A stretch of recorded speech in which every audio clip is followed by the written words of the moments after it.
Amen. Matthew 6. Matthew sahluko 6. Siqala kufunza verse 19 lengicela kufunza bese ke lamanye ngidawasho sisachubeka bese ke lamanye sesiyawafunza Matthew sahluko 6 kusuka verse 19 kuya verse 33 ningatibekeli umcebo wenu lapha emhlabeni. Akabongwe Jesu longakasho ukuthi ningabi nemcebo la emhlabeni. Kepha uthi ningawubeki la. Ngobe umvunya nekuthomba kutawudla nemasela angagcekeza awube. Lokungenani dibekeleni umcebo wenu ezulwini. Lapho kungekho khona umvunya nekuthomba lokudlako nemasela angeke agcekeze awube. Phela lapho khona umcebo wakho khona nenhlitiyo yakho itakuba khona. Nenhlitiyo yakho ayi umtimba wakho but nenhlitiyo yakho itakuba khona. 22 sibane nesemtimba liso ngako ke nangabe liso lakho liphilile nemtimba wakho wonke uyakuba sekukhanyeni. Mangabe liso liphilile nemtimba wakho utaba sekukhanyeni. 23 kodwa nangabe liso lakho lingaphili nemtimba wakho wonke uyakuba sebumnyameni. Hayi ngoba kumnyama kepha mangabe kubona kwakho kumnyama nemtimba wakho utaba sebumnyameni. Hayi ngoba kumnyama. Thank you Jesus. Thank you Lord. Ngako ke nangabe kukhanya lokukuwe kubumnyama. Bukhulu ke bumnyama lobukuwe. 24 kude umuntu longakhonda emakhosi lamabili ngobe uyakutonza lenye athanze lenye uyakwethembeka kulenye ayethelele lenye ungeke ukhonte uNkulunkulu nemcebo. Ngako ke ngithi kini ningakhathateki. In summary of all this ngako ke ngithi kini ningakhathateki ngetimpilo tenu kuthi nitakudlani ninatheni nangemitimba yenu kuthi nitakwembathani. Impilo ayinkulu yini kunekudla nemtimba kunekwembatha. Bukanti inyoni emoya kuthi atihlanyela ativuni atibeki lutho etilulwini kodwa uyihlo losezulwini uyadondla. Aningcono kakhulu yini nine kunato. Kukhona yini emkhatsini wenu longatengetela umzuzwana ebudzeni bempilo yakhe ngekuthi hlupha kwakhe. Nithluphelani ngetimpahla. Bukanti imbali temhlaba kuthi tikhula njani atikhandleki futhi atithungi. Kepha ngithi kini na Solomon ebukhathikhathini bakhe bonke abengeke afanane ngisho nayinye yato ngekwembatha.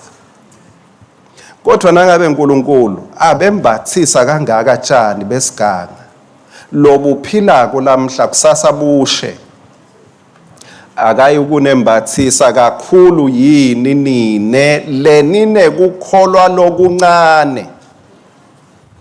Ngako ke ningakhathateki ngekuthi sitawudlani noma sitawunathani noma sitakwembathani. Ngobe nebetive bafuna tona leto tintfo. Kanzi uyihlo losezulwini uyati kuthi niyatidzinga tonke letintfo. Kodwa funani kucala umbuso waNkulunkulu kanye nekulunga kwakhe loyo uNkulunkulu. Khona tonke letintfo titakwengetelwa kini. Khona tonke letintfo titakwengetelwa kini. Ngula sichamuka nesihloko sethu lesikhulu kule season kulesikhathi lesithi no limits.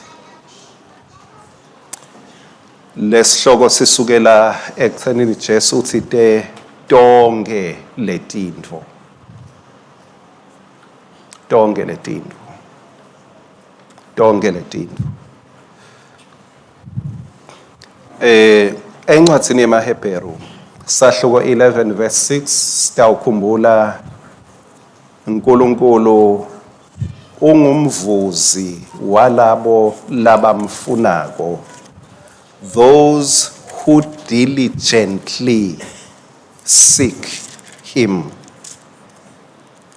Those who diligently. Umuntu lode ekholwa ngeke akhona ukujabulisa uNkulunkulu ngoba lota kuNkulunkulu kufanele akholwe ukuthi uNkulunkulu uyaphila nekuthi uyabavuza labo labamfunako. Angathi ukuthi lingasebenta yini naleli gama lelithi labamfunisisako. Diligently seek him.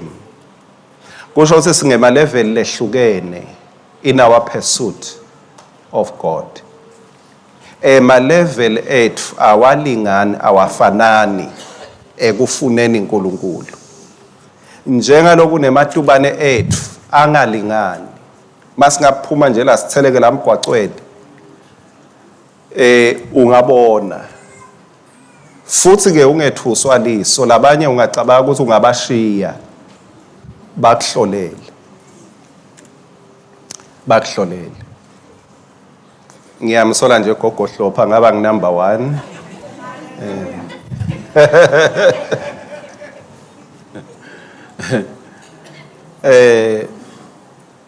Lethe ke iBhayibheli uNkulunkulu ungumvuzi. Ake sive kahle ke. Akasiye umvuzi walabaya esonveni. Kepha ungumvuzi walabamfunisisako. Yini leveta uNkulunkulu angumvuzi ngulaba labamfunisisako. Labata ukwenda uNkulunkulu abonakale ukuthi ngani uNkulunkulu uyamvuza umuntu. But mangabe kude labamfunisisako uNkulunkulu kuvuza kwakhe kufihlekile. uNkulunkulu wethemba iappetite yalaba kholwa nguye ukuthi itawumenda abonakale emhlabeni. Abonakale as a rewarder of those who diligently seek him. Kulaba labamfunisisako. Ngiyakhuleka ukuthi inkosi isilumule from religious pursuit. Kepha sibe ngulabafunisisa uNkulunkulu. Ngoba i-religious pursuit iphetha ngekuthandaza kwami, iphetha ngekuya kwami esonweni, iphetha ngekunikela kwami, iphetha ngekuhlabelela, iphetha ngetilimi. But kuqoshana naNkulunkulu kuphetha ngemvuzo. Kuphetha ngemvuzo. Utokwati ngani kuthi ufune uNkulunkulu mbamba ngeke wathi ngemjuluko wakho utawubona ngemvuzo latakunika wona uNkulunkulu. Kuthi nembala bewufuna uNkulunkulu ngoba lithi ungumvuzi walabo labamfunako. May it be established. Ake sekusukume kume enhlitweni yakho ukuthi Nkosi ngifuna ubukise ngami ukuthi umvuza kanjani umuntu lokufunako. Umvuza ngani umuntu lofuna wena. Nkosi ngifuna wende sibonelo ngami ngifuna kudimisela mine kufuna wena njengekusho kwakho evini lakho. Limits are broken. Kufuna umbuso WaNkulunkulu nekulunga kwawo akufanani nekufuna imali. Akufanani nekufuna imali. Mangabe ufuna imali kusho ukuthi ngule mali lelahlekile. So ungayifuna everywhere you go.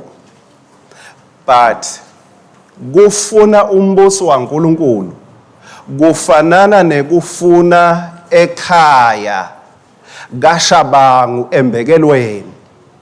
Mawuya khona ungaboni akukalahleki lelikhaya, kulahleke wena. Kufuna umbuso WaNkulunkulu asihambi sifuna indlu lelahlekile, sifuna indlu lekhona but thina lesilahlekile kuyo. Uthi ke Jesu, all these things tonke letintfo dala bafuna umbuso WaNkulunkulu.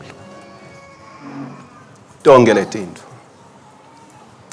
Nikudwebele kakhulu all these things tintfo letitholakala ngekufuna umbuso WaNkulunkulu. Uma ufunza kubase Roma 2 verse 11, livi lenkosi lisitshela ngema limits langekho ngobe uNkulunkulu akakhethi muntu. Kuthula kube sebandleni. Hayi ngaze ngakhumbula lo amen wale la ngakakhonda khona la bese amen kuthule ebandleni. Yeah. Yeah. Livi lenkosi lithi uNkulunkulu akakhethi muntu bazalwane. Akakhethi muntu. God has no favorites.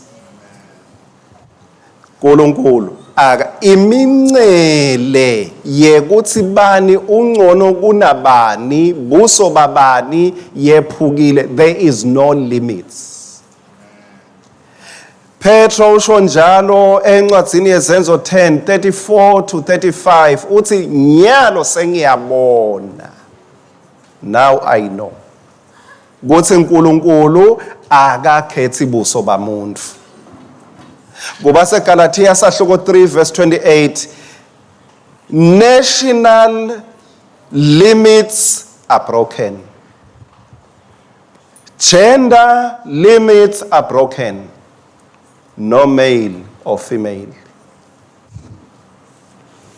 Kusho ukuthi kuphumelela kwethu ekukholweni akubangwa ukuthi uyindvodza, kubangwa ukuthi ufuna umbuso wasezulwini. Akubangwa ukuthi hayi wena ungumfati wena bafati hayi. Livi lenkosi lithi God has no favorites. Akabuki buso bemuntu athi wena ungcono kunalo, ngiko utawuphumelela wena utawulandzela siphelane. But kuNkulunkulu we are all winners through Christ our Lord. Amen. Amen. Yes. Matthew sahluko 28 verse 18 kuya 19, no limits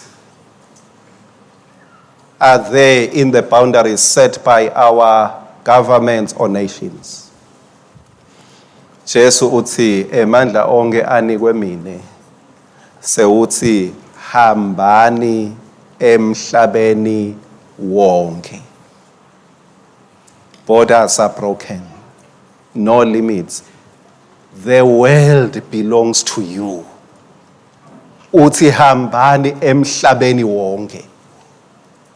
Bekungakamele wethuke nekwethuka nanekuthi songaze usitshele ukuthi sewu international ngoba kufana ukuthi useSwatini. Kuthi nje ungatshela abantu ukuthi sengiseswatini kusekhaya mos. uNkulunkulu uthi likhaya lakho it's the world.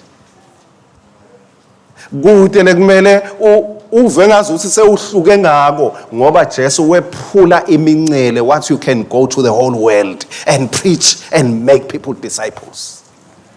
As long unenhloso yembuso wasezulwini uthi uNkulunkulu, the borders are broken to you. No limits. No limits.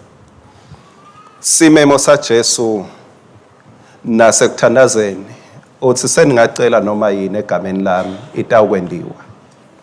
No limits on what you can ask from Jesus. No limits. Jesu ke bathandekayo ufuna kubonakalisa leqiniso lalombuso lesikuwo. La yena ayinkosi yemakhosi.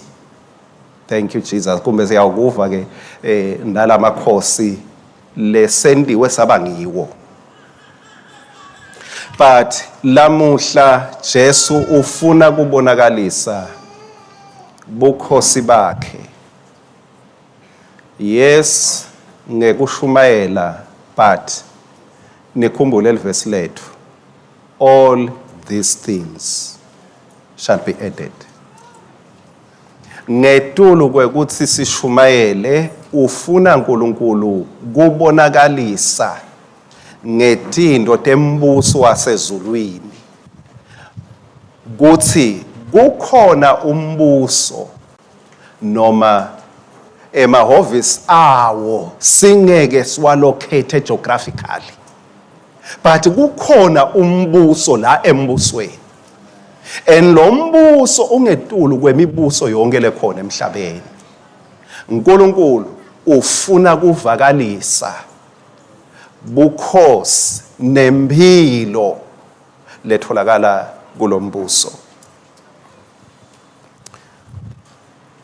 Masifunza ke kunathi tibonelo letimbili, Daniel sahloko 6 verse 26.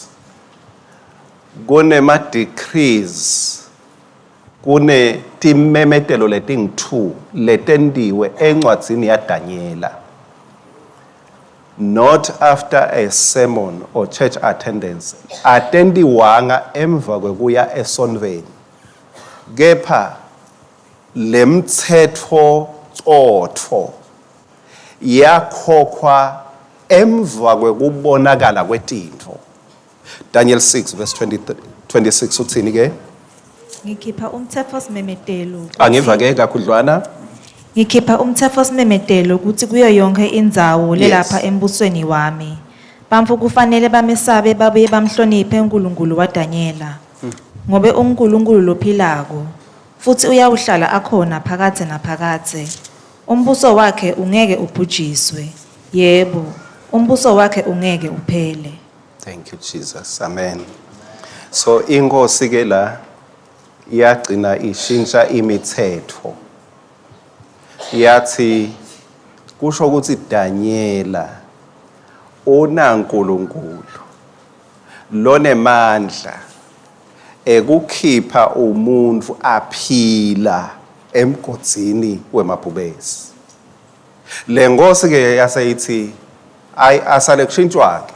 Nakele kumele ukunakisisa. Ithi lo uNkulunkulu wa Daniela. Kusho ukuthi mawususa Daniela akatiwa lo uNkulunkulu.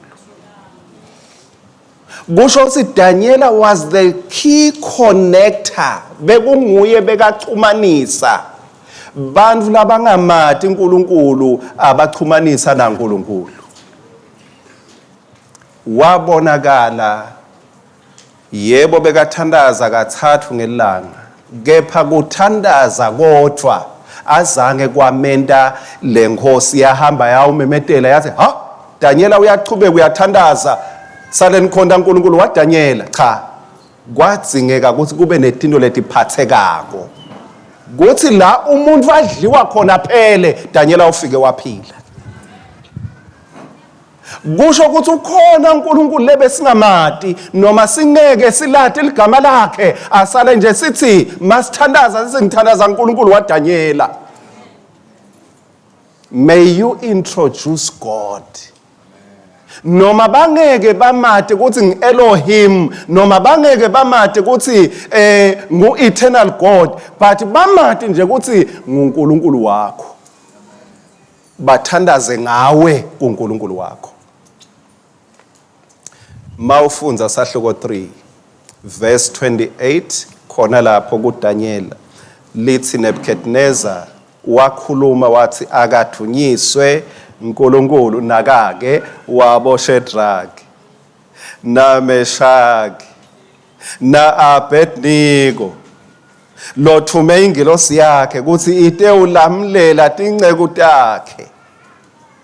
Verse 29 ngako ke sengikhipha umthetho simemetelo kuthi bonke badotonke tive netilimi labakhuluma lokuphambene naNkulunkulu wabo Shadrach azange bathi sidefenda uNkulunkulu, but tintfo tenda ukuthi inkosi ikhokhe umthetho simemetelo ithi kukhona uNkulunkulu ezulwini, lo uNkulunkulu wabo Shadrach, lo ukhona yini uNkulunkulu wakho emzalwane?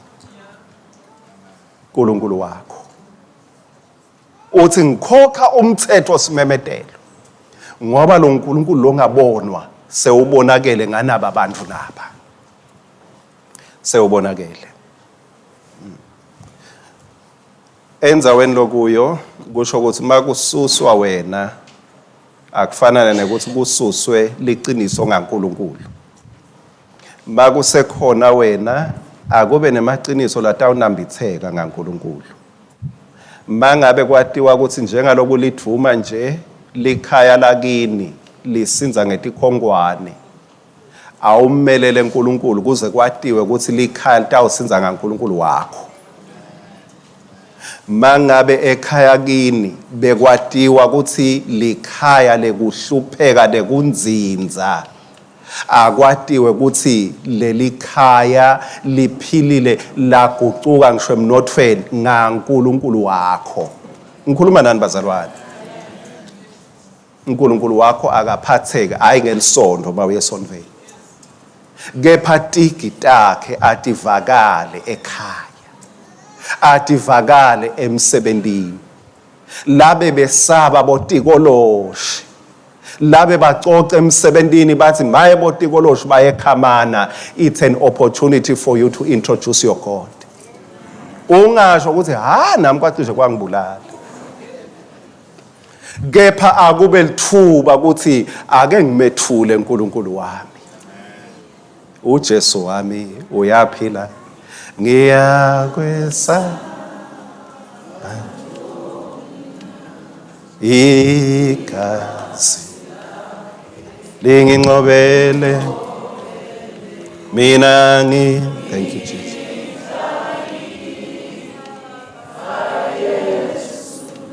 Ngoba ithuna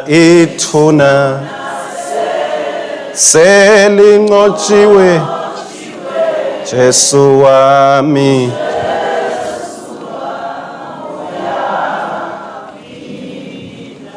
ngeke sibayekelise imikhuba bantu lesibakhanze baphila emikhubeni yabo, sibayekelise ngekwati livesi, kepha batayiyekela uma babona Jesu wakho lophilako, uma babona Jesu wakho ukuthi uyaphila. Ngoba letino batibonile tibasebentela, kumele na Jesu wakho bambone akusebentela bese bathi lo Jesu wakho akube nguye lokhondwako kuleli khaya, akube nguye lokhondwako. Luka sahluko 16 verse number 16. Umthetho netifundziso tebaprofeti kwasebenta kwaze kwefika isikhathi saJohane uMbhaphatisi. Yes. Kusukela ngaleso sikhathi sekushunyayelwa livangeli ngembuso kaNkulunkulu. Oh, thank you. Wonke umuntu ulwela kungena kuwo. Yes. Umthetho netifundziso tebaprofeti kwasebenta kwaze kwafika isikhathi saJohane, kwasebenta. Besingayakha imilando bazalwane. Let us be history makers.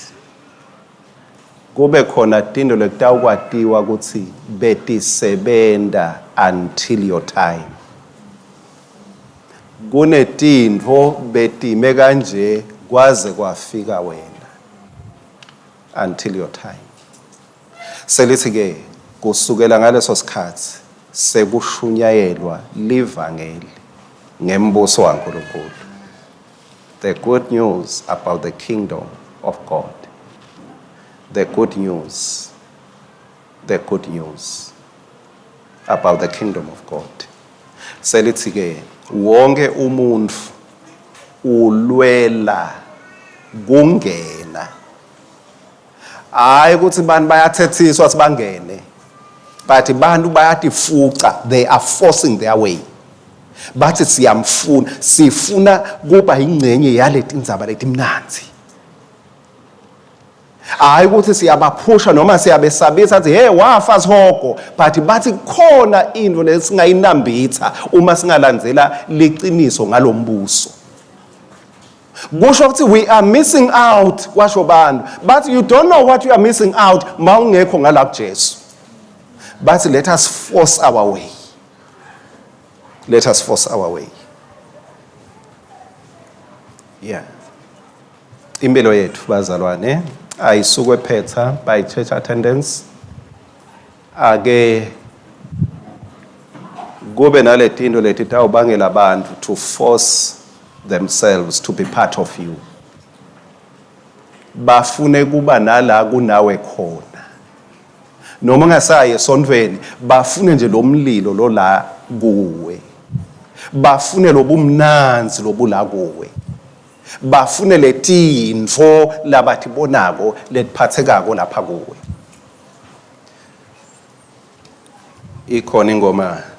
Tikhona tingoma tekucinisela abazalwane, but leto kufuna sihlabele masothwana niyeva kambe. Lelethi qiniselani nani makunala bangakholwa singahlabele. Why? Ngoba abakakunambithi lokwenda siqinisele. Abakakunambithi.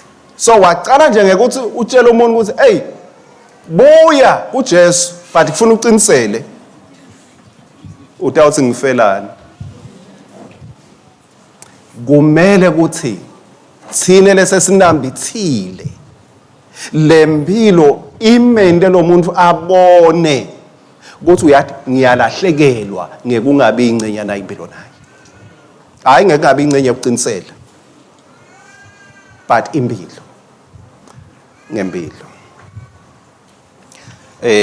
Ngifuna ke siye ngasekugcineni nganathi tibonelo nganathi sibonelo incwadi yemakhosi ekucala sahluko 10. No limits. Matthew 6 verse 33 loyo. Funani kucala umbuso nekulunga kwalo mbuso. Khona tonke letindvo tiyawukwenetetelwa kini. Sikhulumile ngekuthi the access into this life with no limits is not based on my shouting, but on seeking first the kingdom. The understanding on how the kingdom operates. Lamhla ngicela ke kushiya nako i-taste yale mpilo yale tindvo. Le taste sithola by giving to the king. Giving to the king. Giving to the king. Ngicela sifunze emakhosi ekuqala 10 verse 10 na verse 13.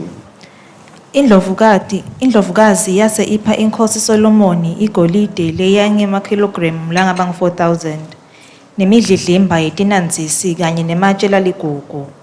Akuzange kuphindze kufike tinanzisi letase tabatinyenti wendlula leto letake tetholwa indlovukazi yaseShebha enkosini Solomoni. Inkosi Solomoni yapha indlovukazi yaseShebha konke indlovukazi leyayikufisa naleyayikucelile Inkosi Solomon yendani? yapha indlovukazi. Indlovukazi yona yendani? Yapha. Yendani indlovukazi? Uthini lo verse 10? Indlovukati yaseSheba yapha inkosi Solomon. Oh, inkosi Solomon yaresponda ngani ku verse 13? Yapha. Indlovukazi yendani yapha. Inkosi yaresponda kanjani? Yapha.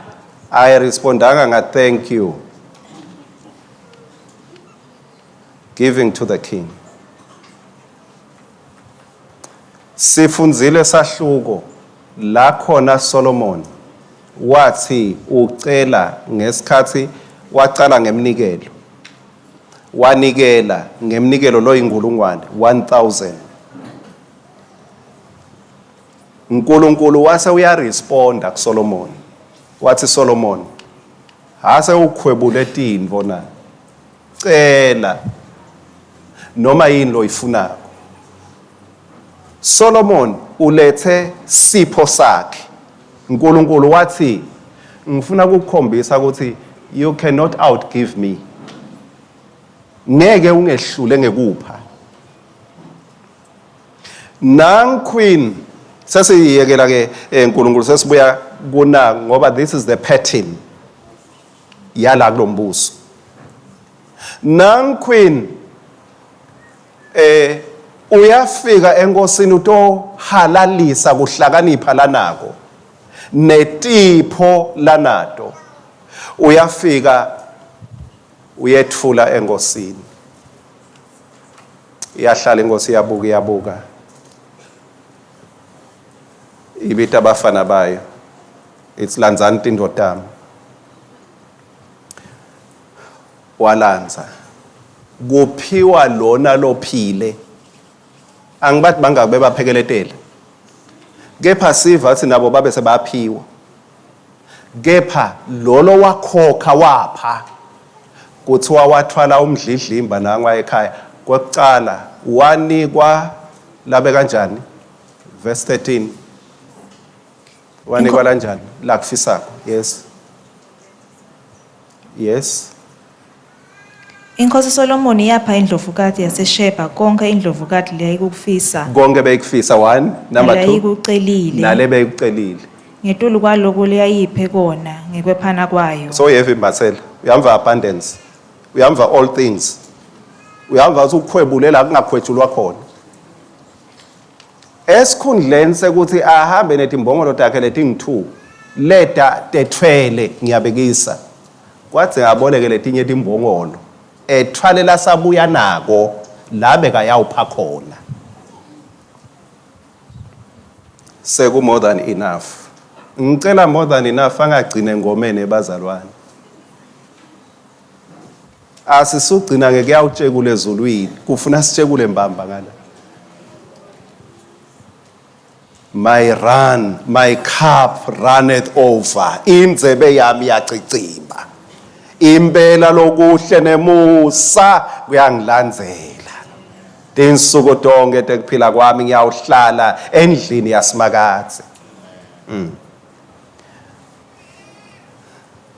Lenkosi yini lokwenda bese iyasukuma mayiphiwa. Ngolokuthi gafishane nje singathi lokupha kwachukuluta inkosi ukuthi iprove ukuthi yona iyinkosi kude lo ngepha ngetulu kwayo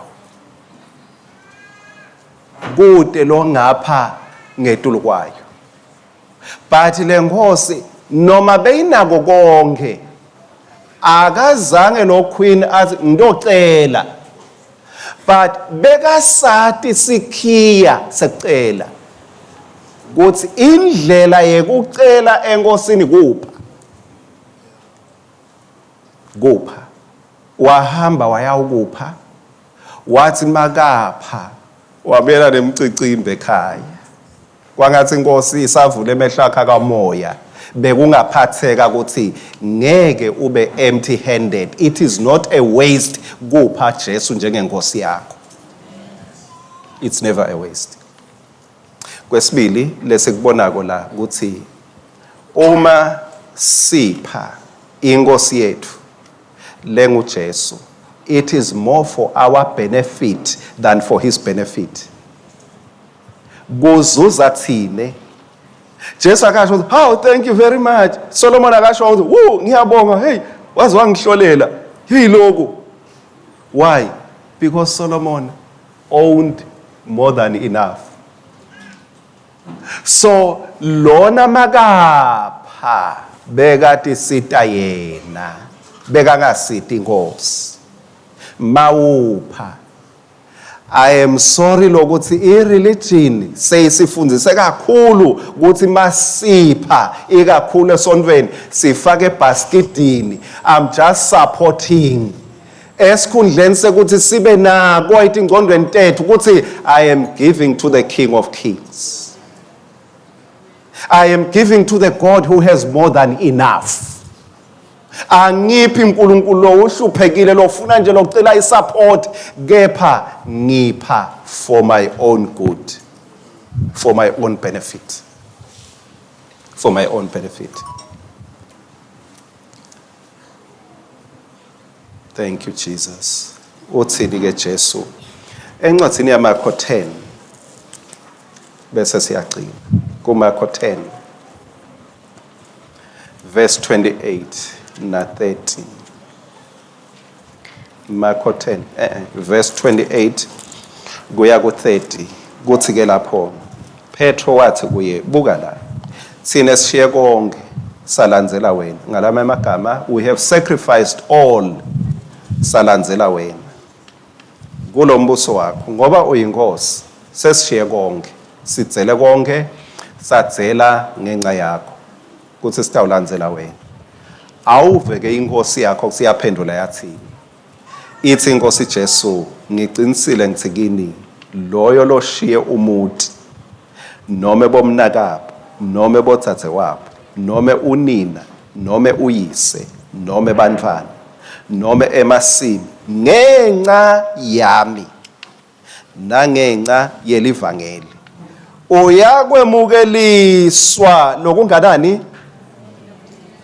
Nifunza kahle khona yini ngathi niyesaba. Uyakwemukeliswa lokunganani? Nokunyenti.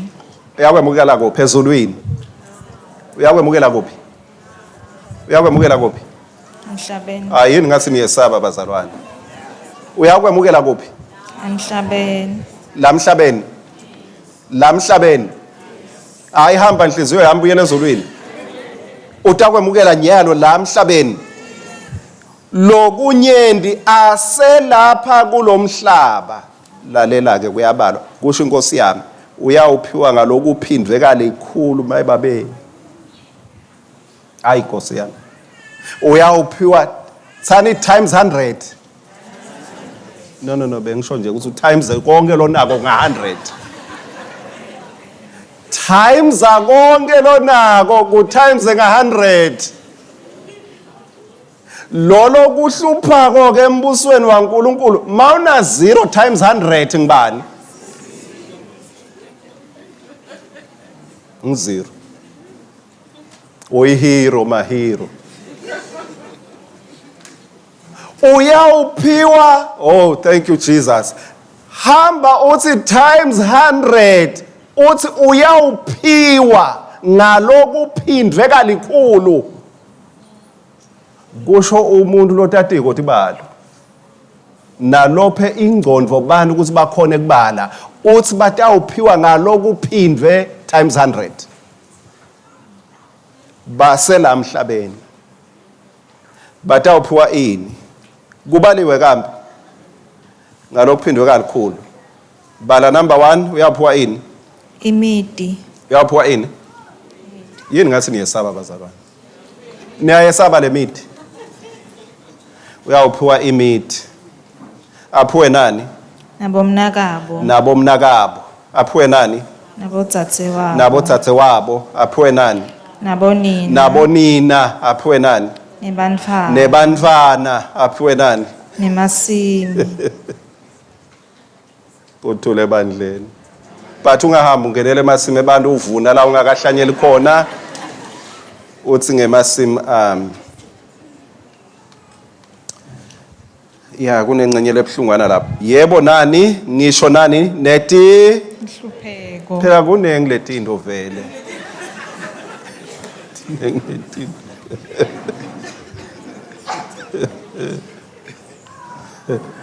Bazazi kucela lokho. Bese kuthi nakuleli tako athole kuphila lokuphakathi. Bakhona sebajayele ezulwini sekuphinziwe yini letini. Sewuthi nje sewufuna kuhamba wena. Buya Nkosi Jesu. Ake abuye ngakuwe mina ngisacela nje kancane. Akabuyele wena. Kusenetindo lekumele iphindwe la. Kusenetindo lekumele tibe bufakazi ngebantu labafuna umbuso wasezulwini. Khumbula uthi Jesu asisufuna letintfo uthi ngoba sifuna yena uthi yena uyinkosi to command these things. Uyinkosi ukuthi ayale letintfo tifune thine. Tifune thine.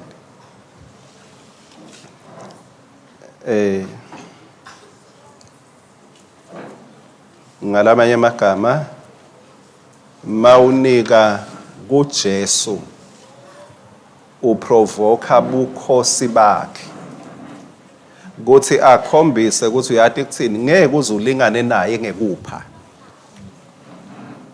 ngeke ulingane naye ngekupha mawuchukuluta kupha kuJesu njengenkosi usho ukuthi Nkosi I know ukuthi wena unako konke. What I am doing is simply for my good. It's simply for my good. Lolo kuhlupha ke bathandekayo ngilokuthi leli verse lithi give it shall be given unto you. Nako lolo kuhluphako. Mawutela utho ke I'm sorry. Let's give, it shall be given. Kusho ukuthi ngwele kumele uthi hluphe ube nelutho. Ngoba leli verse lithi give, it shall be given to you. It shall be given to you. Indlela yekufuna lombuso kupha as unto the king. Kupha wade kuthi ngipha inkosi yami lenguJesu. KuJohane 10 noma kuMarko 4 verse 41 ngicela kulisho ngigijima. Bathi masathulisa isiphepho Jesu. Bathi kani lo muntu ungibani? Ngoba umoya nelwandle kuyamlalela. Kani lo muntu ungibani? Kusho ukuthi Jesu abamkholwanga ngoba angumsinzisi.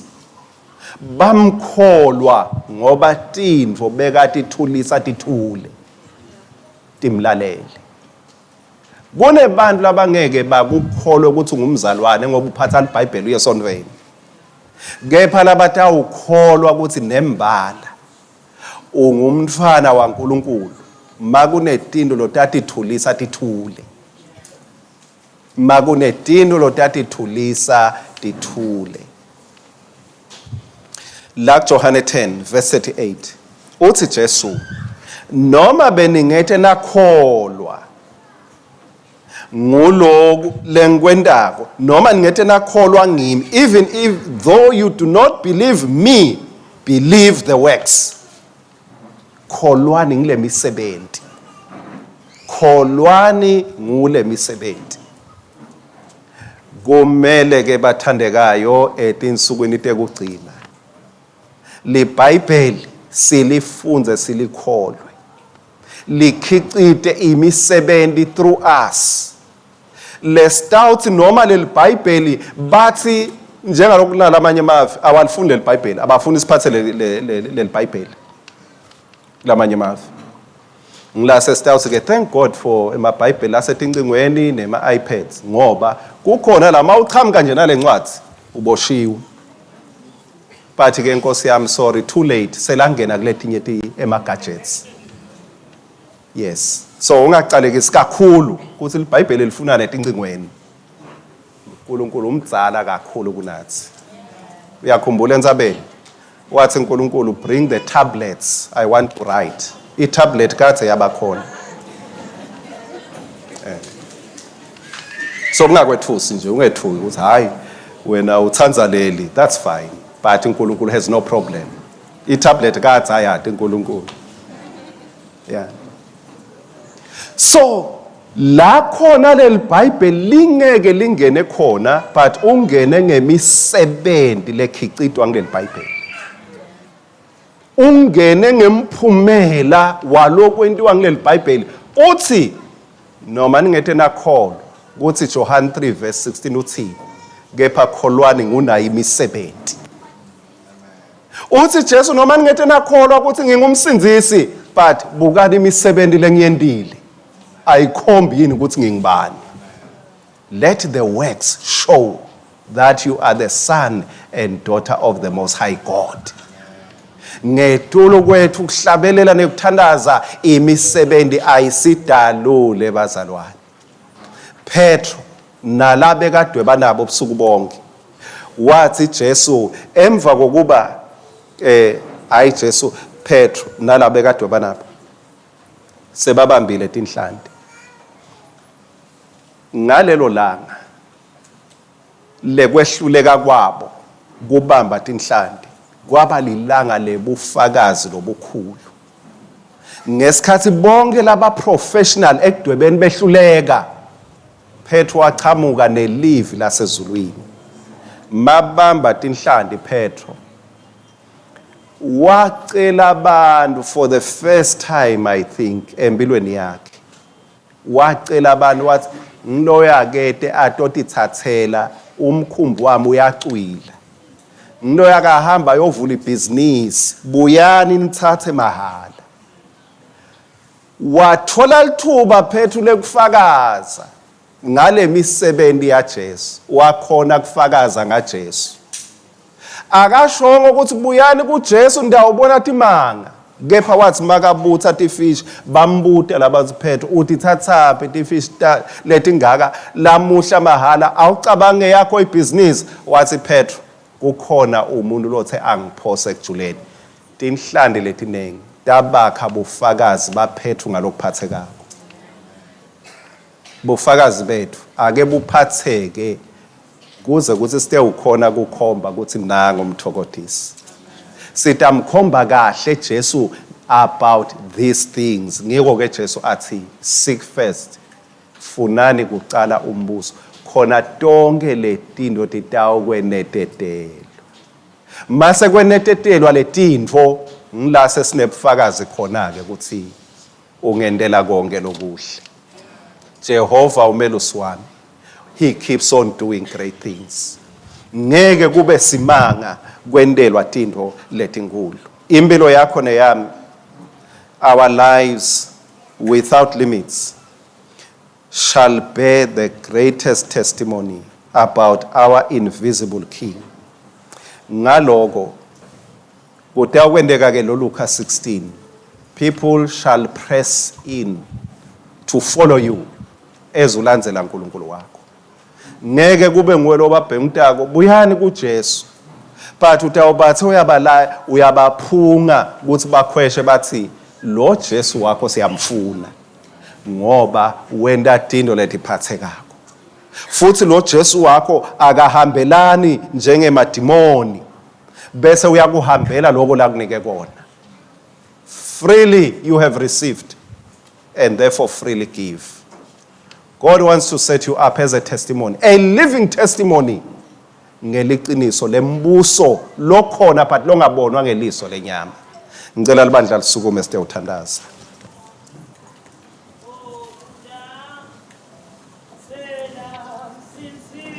Thank you, Jesus.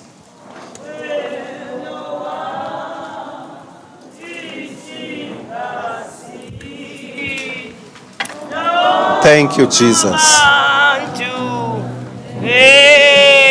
kucela omsango kulansela Thank you, Jesus. kulansela msindisi wena wakritikazi. Thank you.